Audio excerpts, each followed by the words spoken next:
Good morning. With the help of Hashem, we are learning Yerushalmi Chala, Perek Aleph, Halacha Gimel, and moving on today to Halacha Daled. We're learning today Daf Yud Gimel, and we left off Mamish on top of the Amid. So we had on Daf Yud Beis Amid Beis, we had Rabbi Avina making a comment on our Mishnah, or that at least is the first version of Rabbi Avina. The Mishnah is saying that if a person has less than the 5 revoyim, even though you're chayiv in maisres, right? Of course, because it's a produce, but you are exempt from removing challah. So Rabbi Avina, the first version, was medayik from our Mishnah that Rabbeinu HaKadosh is rejecting the opinion of Rabbi Yossi. The opinion of Rabbi Yossi is recorded in Mesechtes Eduyos, where Rabbi Yossi says that you're chayiv to separate challah only when you have 5 revoyim and a bit. In other words, if you have exactly 5 revoyim, you are exempt. Our Mishnah is saying that if you have less than 5 revoyim, you are exempt, which implies that if you do have even only exactly 5 revoyim, then you're chayiv, which is fine. The Gemara now will begin by giving us another version of exactly what was Rabbi Avina saying. We're going to have a good opportunity to review the difference between meduma and safek meduma. I know these words, if you don't remember what they are, sound strange. Meduma is a doubt. Meduma means that truma fell into chulin. When you do not have the ratio needed midrabanan for bittul, the ratio needed is 100 to 1. Even if you have 99 to 1, midrabanan, the truma is not bittul. So everything is a mixture. A mixture means a doubt. A mixture means is that if I'm going to have 1 apple of truma that falls into 99 apples of chulin, imagine 99 still, it's not 100 to 1. I take out an apple, I have a doubt whether this is the truma, whether this is the chulin. It's a mixture. There is no bittul. And the Chachamim say that all of it has to be treated like truma, meaning a non-kohen may not eat any of it. That's called meduma. Almost like vadai meduma. There is a concept of safek meduma, as we will repeat, and then on that case, Rabbi Avina made a statement, as we're going to learn when we learn the Gemara inside, and that will conclude Halacha Gimel. Halacha Dalet will give continuity to the Sufganim, which the Mishnah spoke about, that we learned about on the Gemara. We interpreted Sufganim. Basically, not the Chanek is Sufganiyot. Sufganim means sponge bread. And the Mishnah says that it is exempt from challah. We're going to go into great detail of the intent and the action, all right? Because sufganim, as we explained, is going to be a type of bread that's made in a frying pan. And if a person, when kneading the dough, had an intent of turning it into sufganim, but in actuality, bepoil, they made it into proper bread, or the opposite. If a person kneading the dough had in mind that he's turning this into a bona fide bread, putting it into an oven, that was the intention. Then bepoil, he put it into a frying pan, turned it into sufganim. We're going to see how both the intent and the action are going to be relevant when it comes to the law of challah, or if you're looking for the heter that sufganim are exempt from challah, we're going to see that that is both going to be connected to the intent and to the action. The Mishnah will also speak about 2 different types of scalded bread. We mentioned this also in Halacha Gimel. Scalded bread means is that a person either me'isa, poured boiling hot water on the flour, or chalita. Chalita means you put the flour into boiling hot water. In either case, the way the flour is right now already is edible. In other words, it's cooked flour. From cooked flour, you don't have to remove challah. Then the person went ahead and they put it into the oven and they baked it. And on here, we're going to have a machloikes, Beis Shammai and Beis Hillel, whether one is obligated to remove challah or not. Actually, the way the Mishnah records Beis Shammai and Beis Hillel by Me'isa is the opposite of how the Mishnah records Beis Shammai and Beis Hillel by Chalita. And that's going to be something that will be difficult to understand. Why would they change their positions? Me'isa to chalita. And actually, the Gemara is going to clarify the right version of the machlokes Beishamai and Beisilol. So until when we learn to the Gemara, we will not ultimately be learning an accurate record of who said what regarding what case. And we'll leave it at that, and let's go right inside. So Chevra Daf Yud Gimel Amud Aleph, all the way on top of the Amud. We had the Rabbi Avina being medayik that our Mishnah is rejecting Shitas Rabbi Yosi, version number 1. Now comes version number 2. Rabbi Yosi berabun b'shem Rabbi Avina says loy al hado isamart. You're misquoting Rabbi Avina. You're quoting him properly, but on the wrong case. What is the right case according to Rabbi Yosi berabun? Ela halado, and we have to begin with that which Rabbi Yochanan taught. Rabbi Yochanan, even though we learned in our Mishnah that meduma is pater min achala, as we learned yesterday, and the big novelty of that din, because again, you would argue that meduma is only a rabbinic law, which it is. Midoiraisa, there's bittul beroiv. If truma falls into one apple of truma falls into two apples of chulin, midoiraisa, there is no truma here anymore. And if you never midrabanan, there is. So meduma is a chumra midrabanan, and yet we are allowing a chumra midrabanan to affect a leniency midoiraisa. Removing chala is a doiraisa. Actually, the Gemara, one of the ways of understanding it is that this leniency that I'm saying is dafka because hafrashas chala nowadays is midrabanan. But be that as it may, that when you have meduma, the Mishnah says from none of the meduma you have to separate chala. Meduma p'tunam and a chala. So comes along Rabbi Yochanan and he says, okay, fine. When you have vadai meduma, but safek meduma, if you have a case of safek meduma, hanechal mishum meduma, which is allowed to be eaten by a non-kohen, despite the fact that there is a suffix of dimua. Safek dimua, since a non-kohen is yes allowed to eat it, you're chayiv and chala. So says Rabbi Yochanan. Now, interestingly, just it didn't fit the Marav Fulda that will remind us, and we'll have an opportunity to review, or for those who will learn the first time, let's go in the Marav Fulda Daf Yud Beis Amud Beis, to review what is a case of Safek Meduma. And once we'll read the Marav Fulda, we'll get that case. On this, Rabbi Avina had a chiddush. But let's go inside that Daf Yud Beis Amud Beis. We're going in middle of the Marav Fulda under the Gemara, 10 lines from the Gemara into the Marav Fulda. I'm not going to learn the whole Marav Fulda. Loi beda is the Divrei HaMaschel. I want to begin from the beginning of the 10th line under the Gemara. V'amar Allah Rabbi Yochanan. That what? That when you have a case of Safek Meduma, what's the case? Here we go. Hainush yesh kan shtei kupos. Person had 2 boxes of produce, and just to speak out, one box Aleph is Vadai Truma, box Beis is Vadai Chulin. That's for sure, that's known. And aside of the 2 boxes, each one had apples. Meduma would mean that no box has 100. Each box has max 99. One box of 99 apples of Truma, one box of 99 apples of Chulin. You have 1 apple of Truma. The nafla Truma la'achas mehem. And this 1 apple fell into one of the 2 boxes. And we don't know to which one it fell. Remember that case? And Chazal allowed us to be lenient by saying that we say, that means halacha says, that the truma fell into the truma. That which already was prohibited to non-kohanim remains that way. And that which was permitted to non-kohanim, the chulin remains that way. I just want to add a little detail.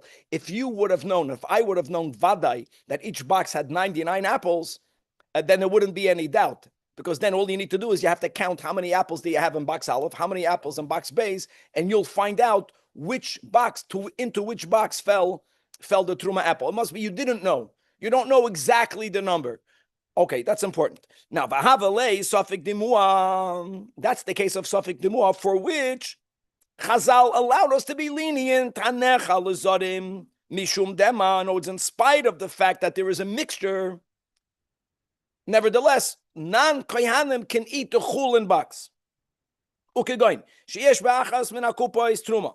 Oz anuaimnim, when prior to this falling in, one was only truma, and like we just mentioned, and then we say that truma lo teich truma nafla, and therefore, what's the leniency that v'hachulin, the box that prior to this falling in of the truma apple was known to only have had chulin, the chulin remains mutarim lezarim kede isa betrumas, even though in the chulin box there isn't the ratio of 100 to 1. Okay, atkan. Rule number one. So now, what does Rabbi Yechanan say regarding this case of Safik Dimua? That Chayeves Bechala makes sense. Our Mishnah said Dimua is Patrim in Achala, of course, because at least Dimua is Asur Lizarim. In other words, we are halachically defining. Meduma or Demua? Same thing. Very good. Okay. Since we are coining this box as Meduma, then truma is patem and achala. So Rabbi Yechanan says that in our case, where there's also a doubt, we needed to give a halachic psak, but the halacha paskent on the chulin box that it's muter lizarim. So now says Rabbi Yechanan, it's going to be chayev b'chala. The einon ifteres michala mikoyach dimua. Really, prior to applying the halacha, maybe the truma fell in here. She'en kan vade dimua elasafik. Okay. And now, 3 lines from the bottom in the Mara, full the Daf Yud Beis Amud Beis. Let's read it inside the Mara, then we'll read it in the Gemara. So Atkan, the rule, Rabbi Yechanan applying our Mishnah to that rule, our Mishnah's leniency does not apply to Safek Dimua. Now, the beginning of the last third line, for Alzeh Amr Rabbi Avuna, another, not Abavina, Rabbi Avuna. Maybe Rashi had as a Hungarian pronunciation. But anyways, so even with Avav, it's E. Amar Rabbi Avuna, Chod Chayeves Bechalon. This, which Rabbi Yechanan says, Yechayev and Chala, this is important, a big thing, is only Kishenase Ho'iser B'yoiser Meheiravoim. Let me give you my case of it. If you had 99 and 1, more or less, the current Chulin box has a total of 100. That means even if the truma fell in, we know there was never a bittul. Okay. In other words, if you have 99 chulin, if one, there's 100 apples. If one would have been truma, so the truma is 10%. 1%. I'm just giving that example. So let's say you have exactly 5 revoyim of flour of chulin prior to new truma flour getting mixed. Prior to that. We're saying that what the truma vis-a-vis this Safik Dimua box is 1%. So the scenario here would be is that you have 5 revoyim plus 0.05. That's 1%.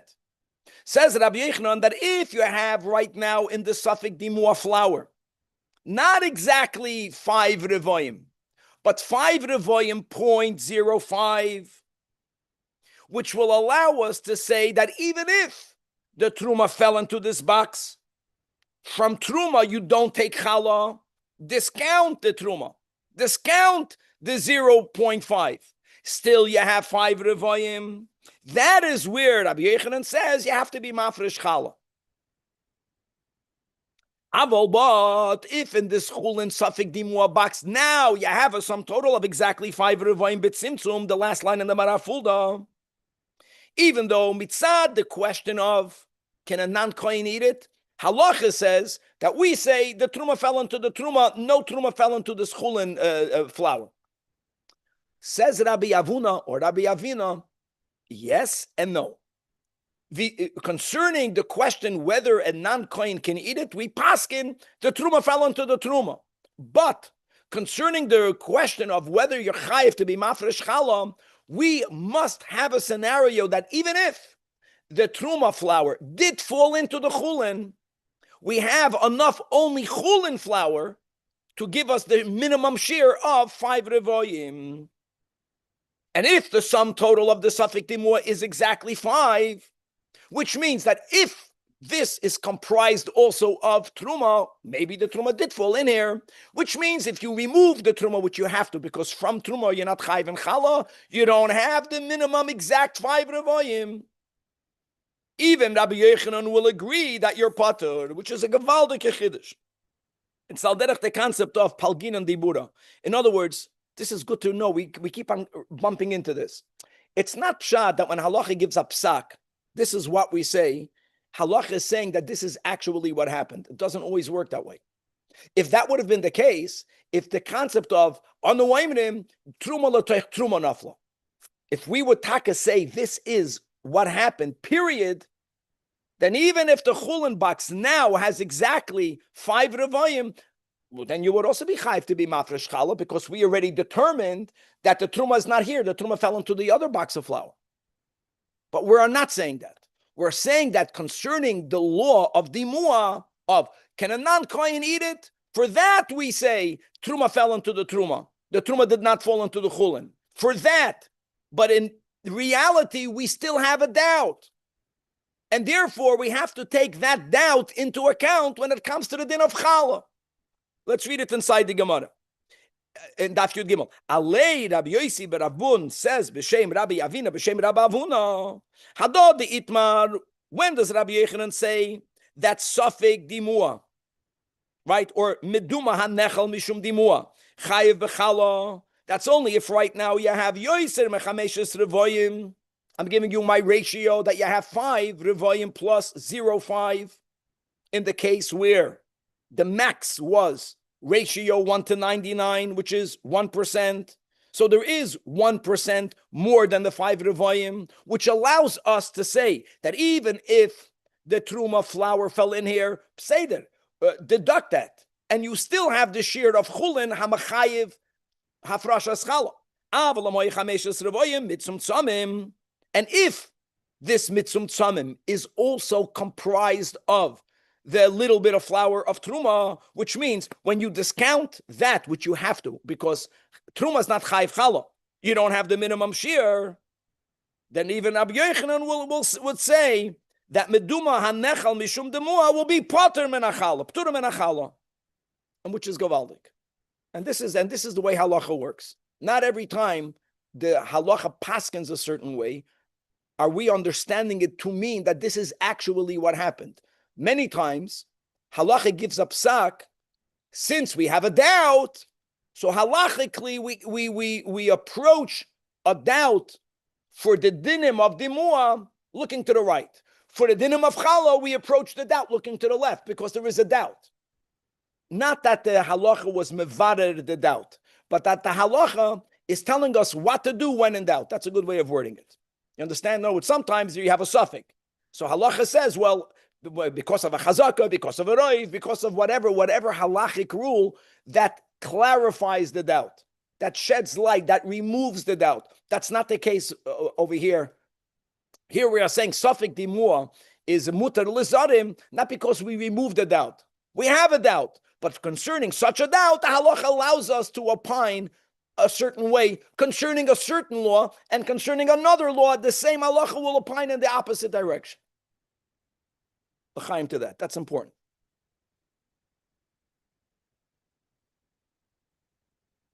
Okay.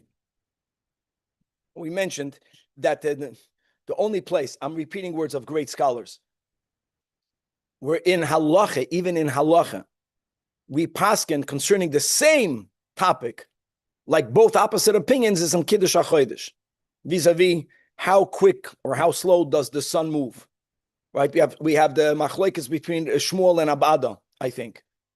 And when we learned the Kiddush HaChodesh, we pointed out that concerning certain halachas, we paskin like Shmuel. Concerning the same topic, imagine, in certain halachas, we paskin like Ravada. That's mamish fascinating. But it's all predicated on the same idea, which is that when halacha paskins like a certain side, it doesn't always mean the halacha is saying that in the physical mitzias, this is what is. We're not saying that. We're saying that we have a question. So now that you have a suffix, a part of life is certainty, part of life is doubt. And not every doubt is meant to be resolved. Some of life is for us to learn how to live in the doubt. But what do I do? So halacha is telling us that when in doubt, this is what you do. Not because you know. No, you don't know. And since you don't know, then concerning another topic in the same scenario, you can have a different approach. Okay, moving on. Chevra halacha daled. Everything now until the end of today's daf is almost like technical and very easy. So the last thing, one of the dinim that we learned about in the previous Mishnah in the category of items, Aviv, that are chayovim b'chala, but upturim, chayavim b'maisres, upturim and achala was sufganim. Sufganim means sponge cake. All we said about sponge cake is that the cake is such in which it's filled with air pockets. And we also learned yesterday that it's not baked in an oven. It was baked in a frying pan. Okay? Then the details of whether the fire was under it, whether the fire was on the side of it, be that as it may.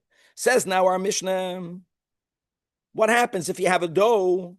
Shetchilasa sufganim. Shetchilasa sufganim, the way we will learn means, is that when you were kneading the dough, you had in mind not to put it in the oven, but let's say to put it in a frying pan, which would then make this into sufganim. This is what you intended. But actually, what did you do? You b'chlal didn't put it in a frying pan, Aviv. You put it into the oven. I'm sorry. You thought about doing it as sufganim, and then you did it as sufganim. V'soifei sufganim. Here is where we say peturim and achala. Because as we learned yesterday and 2 days ago, that lechem means baked in the oven. And I know there's nuances to that. But let's leave that as a general concept. Once you're not baking it in the oven, let's say it might not be lechem. That's an accurate way of wording it. And including sufganim.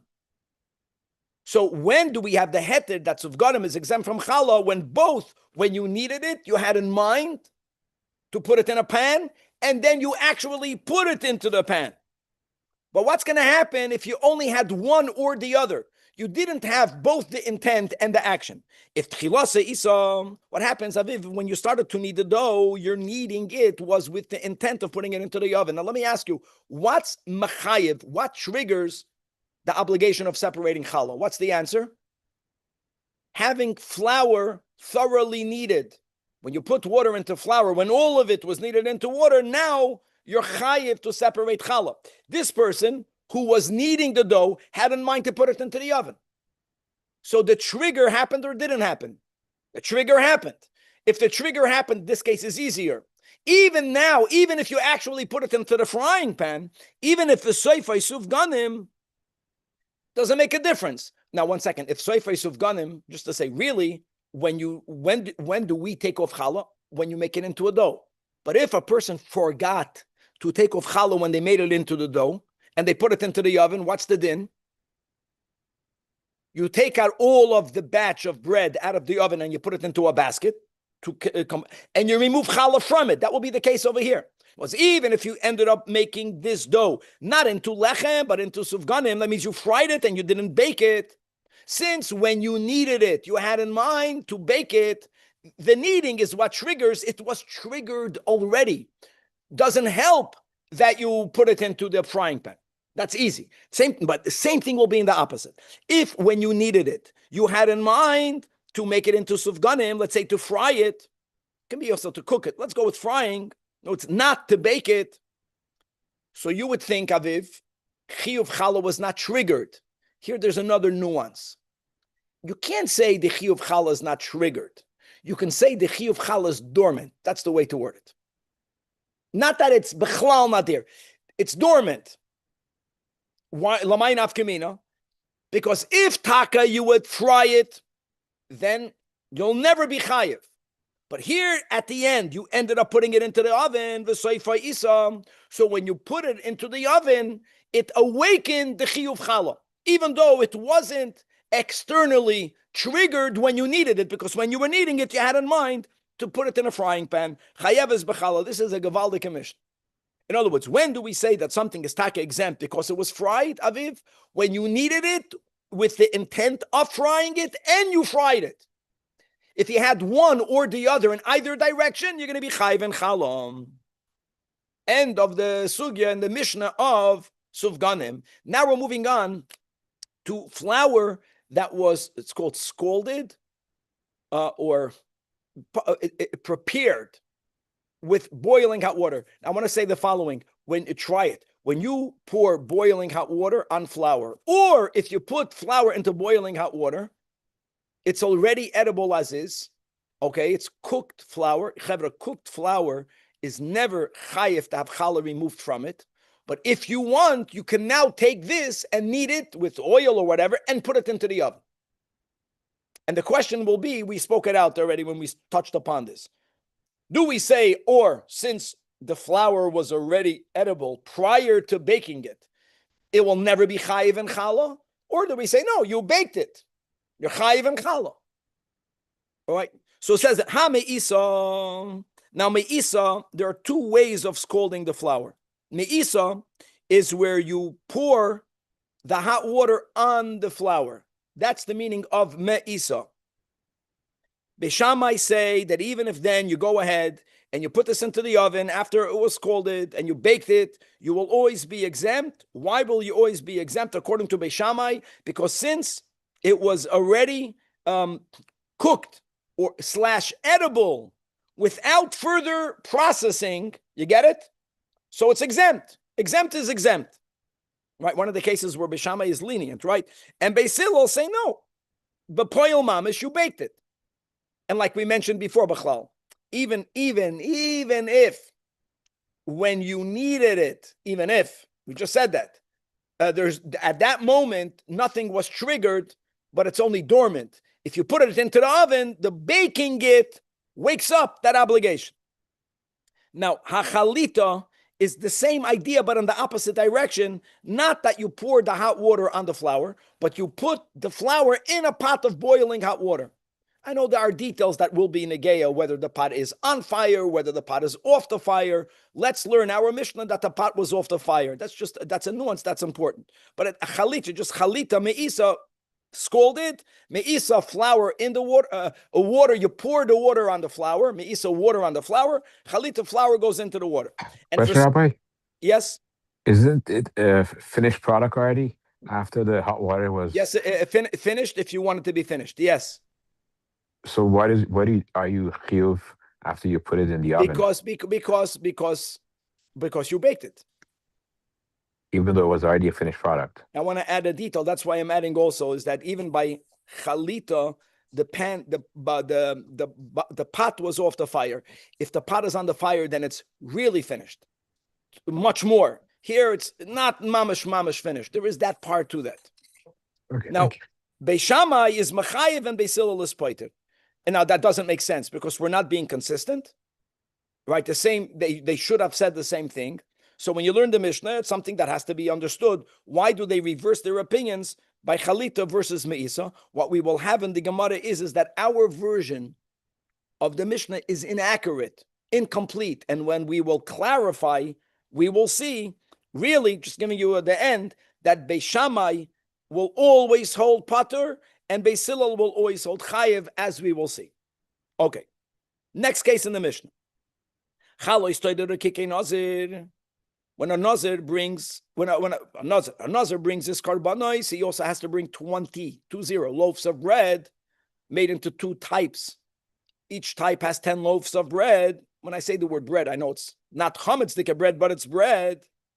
Same thing by a karban toida. The person together with the animal brings 40 loaves of bread divided into 4 types. Actually, there, one of the 4 types is made into mamish chametz. So if the person has this flour, kneading it into dough, preparing it for his or her own chalois nader urikike nazir, if asam la'atzmai, so we view that dough as hegdish, and my friends, that's the big rule. Hegdish, very much like truma, is exempt from ever having challah removed from it. So therefore, it's pater from challah. But what happens if I'm a person that I am manufacturing, I am preparing breads for a toida, not me, for someone else's toida, or for a nazir, a business. If the person is preparing it limkar bashuk, even though it's going to be used as hegdish, it's being made for hegdish, but it's not being made by the person that will bring it. It's being made by someone who will sell it to the one who's chayiv with a toider or a nazir, which means that at the time of preparation, we do not view it yet as hegdish. Now chayiv, and more of that in the Gemara. So govaldik. So we had a couple of topics in the Mishnah, and the first topic was about the sponge bread, and here we go. Says the Gemara that hada ita Right, we already had it. In the Bavli, it's Itza, which is a woman with two tufs. In the Yerushalmi, it's only with one tuf. There was a woman that asked Rabbi Mana, Kigoin da ano baya leme'ebad atzvasi itri. Itri, get used to that, is a sponge bread. It sounds from our sugya that itri and sufganim is the same. So a woman was saying that when I was kneading my dough, my intent was to make it into itri. And what did we learn in the Mishnah? That if you actually, it's not enough just to intend it. Mao, what will be the rule? The yinsavina, what will be the law? That if I remove from this dough that was made to be put in a frying pan, itri, if I remove a small amount of it and I put it into the oven. No, now we learned in the Mishnah, if I take all of it and I put it into the oven, even though when I needed the dough, I had a mind to put it in a frying pan, the Mishnah has a big chiddush. Even though you can't say it was triggered because you had in mind to fry it, but the chiyuv is somehow dormant, and it's only exempted when you put it in the pan. If you put it into the oven, chayzer v'neir, or you awaken it for the first time. Okay, here she is not putting all of it into the oven. That's a Mishnah. Here she wants to remove a little shtickle and put it into the oven, and the rest put into the frying pan. So she wanted to know, if I do that, will it still be exempt from challah, or what's the other side? Since she's now going to be putting some of the dough in the oven, maybe somehow that awakens the obligation, even though the amount she's putting in the oven is less than the shear of 43.2, of 5 revayim, but the whole dough, most of it is going to be used in the frying pan, does have the shear. So does the little bit that I'm putting into the oven, does that somehow stimulate the chiyuv of challah to remove it from all of it? That was her question. She asked that to Rav Mana. So Amalot Rav Mana tells this woman that lama loy, which means, of course, you're not chayiv. Because, listen of it, when you needed the shear, you needed the 43.2, that was done with the intention of frying it. That's not chayiv. So far, you're not chayiv. You're putting some in the oven. The amount that you're putting in the oven also doesn't have the shear. So how exactly will you be chayiv? Of course, you're not chayiv. I love these stories in the Gemara. A big Rav gave up sack of, of course not. What are you even asking? Okay. Rav Mana himself went and asked it to his father. That's a great man. In other words, if something was bothering him in his heart that he might have given the wrong psak, go find out. Even though it's going to mean you have to correct yourself. Baruch Hashem. So also, who was Rav Mana's father? Rabbi Yoina. We keep on learning about Rabbi Yoina. Amalei, Rabbi Yoina tells his son, live by my zun. Really, asur. Asur means that one will not be allowed to eat from any of this, not from that which was baked, not from that which was itrid, fried, prior to removing challah. In other words, yes, there is a chiyuv challah midrabanan. Why? The answer is shemati malach lasoisa isa. Since once a person knows they're taking a piece to put into the oven, they might actually put all of it into the oven. Since such a thing is spun out, you can argue when you need it to a frying pan, maybe the person will put it into the oven. That maybe is too far removed from changing the rule. What's the rule? Something that's being made to fry is not going to be chayv and challah at this point. But if you change your intention and you put it into the oven, all of it, the Mishnah says you're chayv and challah. So midrabanan, even if you are only bepoil mamash putting a little bit, you're going to be chayv to separate challah. How great is that? And hold on to that drabanan, and we're going to apply to similar cases as well. And we will see that not everyone practiced this rabbinic law, as we'll see in a moment. You need coffee. Says the Gemara, the Mishnah says, Hakin nuf ko'ois. That kunuf ko'ois, the Mishnah says, is also chayiv in challah. And I want to go back over here. And I'm happy that we're reading this in the Gemara. Pashat, when we learned the Mishnah right now, for some reason I skipped that line.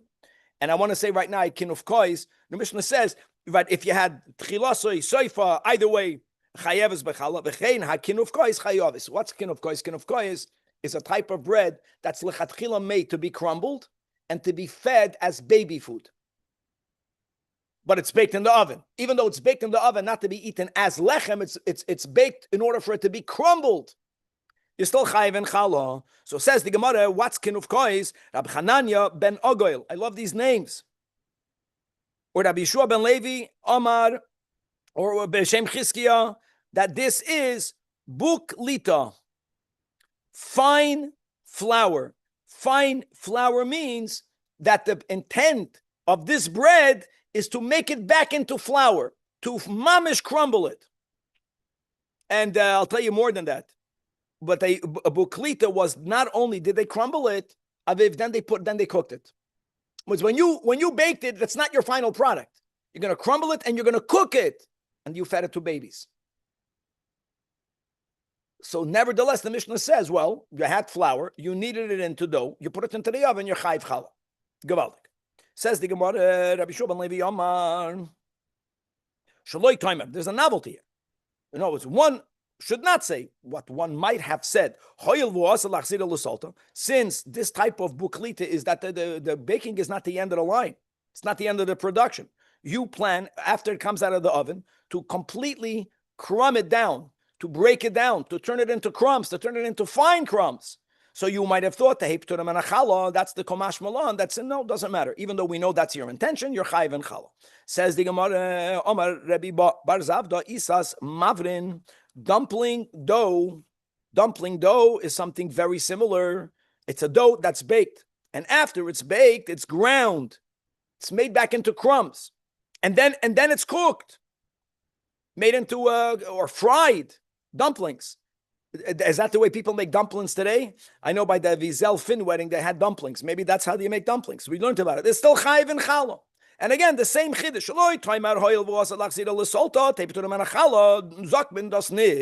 Now, says the Gemara, another detail going back to Rabbi Yoina's rabbinic rule regarding the story with the woman. Isas kutach. Kutach, this is for kevan, is sour milk. It's a dip that they used in Bavel. But the dip is made out of sour or rotten milk with salt and moldy bread. Kevin is laughing because you're from Persia. That your Zaydas, you come from this, and the Yerushalmis, they couldn't take it, and the Babylonians couldn't get enough of it. So what happens now? I said you had moldy bread. So if you want to bake a small portion of the kutach, in which you can take this and actually bake it, small portion, you're going to be chayiv and challah. Even though you're only baking a small portion. I want you to know that normally the way this kutach needed to undergo a certain type of baking, but the normal way they would bake kutach was to dry it out in the sun. And for whatever reason, a person wanted, maybe it was cloudy and they needed some kutach. So they wanted to finalize this product, or at least some of it, not by drying it in the sun or baking it in the sun, which is halachically not called baking. We just learned about that, but by putting it into the oven, and only a small amount. Again, you would think if it's a small amount, the whole thing is pater. Here, you're only taking a small amount. So says Rav, you'll be chayiv and chala. Amar Rabbi Bun, the same logic of Rabbi Yoina. Shematim alach lasoise charora livna. Since she might actually make the whole kutach into biscuits, imagine they gave it to the children, shayech. Even though right now the intention of removing a shtickle of the kutach to put into the oven is only that amount, since she might end up doing the whole thing, so the chachamim made this gezerah that all of it is chayiv in challah. Imagine, I'm sure you take off the challah mestama from the little bit that you're putting into the oven. And of course, it must be where all of it has the minimum share. If not, there's nothing to talk about, which is the case. It's just the chiddush is that you're not planning to put all of the 43.2 eggs into the oven. You're planning to put a smaller amount. Still, you're going to be chayev.